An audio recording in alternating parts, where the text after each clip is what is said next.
Voici l'exercice numéro 2 de l'examen final d'analyse MIP. Alors, cet exercice est le suivant. Soit f la fonction définie sur R par f de x égale partie entière de x plus 1 demi plus partie entière de 1 demi moins x. Bon, le symbole partie entière de A, vous le connaissez. Donc, il s'écrit comme ceci. Premièrement, vérifiez que f est périodique et qu'elle admet 1 pour période.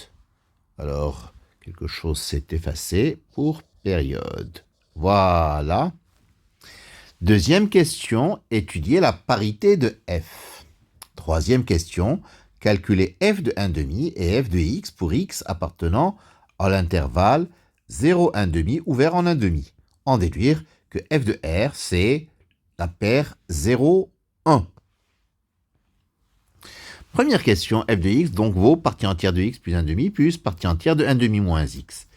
Remarquons d'abord que partie entière de u plus 1, c'est partie entière de u, le tout, plus 1. En effet, partie entière de u plus 1 est l'entier qui précède u plus 1. Donc u plus 1 est compris entre partie entière de u plus 1 à gauche et partie entière de u plus 1 à droite.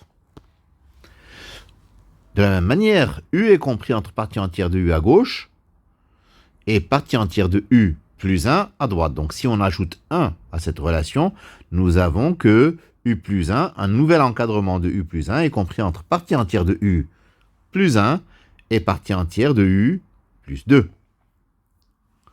Si je prends les opposés, j'aurai moins u moins 1 compris entre moins partie entière de u moins 2 et moins partie entière de u moins 1. Faites attention au signe strict et au signe large. Donc, à gauche, nous reportons le signe strict qu'il y avait à droite dans la ligne précédente, et à droite, c'est le signe large. Donc, en sommant les inégalités 1 et l'inégalité 2, nous obtenons partie entière de u plus 1 moins partie entière de u moins 2, inférieur strictement à 0, inférieur strictement à partie entière de u plus 1 moins partie entière de u. Donc, nous allons appeler grand A la quantité de gauche et grand B la quantité de droite.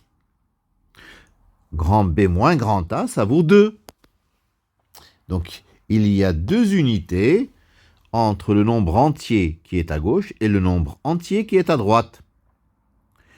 Et entre les deux, il y a 0. Ça veut dire que impérativement, A vaut moins 1 et B vaut 1.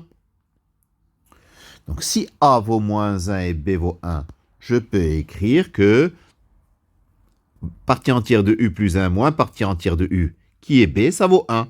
Donc partie entière de u plus 1, c'est partie entière de u plus 1. Maintenant, si j'écris f de x plus 1, à la place de x, je mets x plus 1, c'est partie entière de x plus 1 demi, plus partie entière de 1 demi moins x moins 1. En vertu de ce que j'ai écrit ici, je peux sortir le plus 1 de la partie entière, donc dans la première partie entière, et je peux sortir le moins 1 de la seconde partie entière. Et je me retrouve avec directement f de x, ce qui prouve que f est périodique de période 1. Deuxièmement, la parité, f de moins x, je remplace x par moins x, c'est la partie entière de moins x plus 1 demi, plus la partie entière de 1 demi plus x. C'est directement f de x. Donc, f est une fonction paire. Troisième question, f de 1 demi. C'est 1 demi plus 1 demi en partie entière, plus partie entière de 1 demi moins 1 demi, et ça fait 1. Si je prends x appartenant à 0, 1 demi, ouvert en 1 demi, alors x plus 1 demi appartient à 1 demi, 1. Sa partie entière, ça vaut donc 0. Pourquoi j'ai écrit ça comme ça? Donc, la partie entière, ça vaut 0. Par ailleurs, moins x appartient à moins 1 demi 0. Donc 1 demi moins x appartient à 0, 1 demi, ouvert en 0. Donc, la partie entière, elle vaut également 0. Par conséquent, f de x vaut 0. Donc, sur 0, 1 demi, f de x vaut 0 et f de 1 demi vaut 1.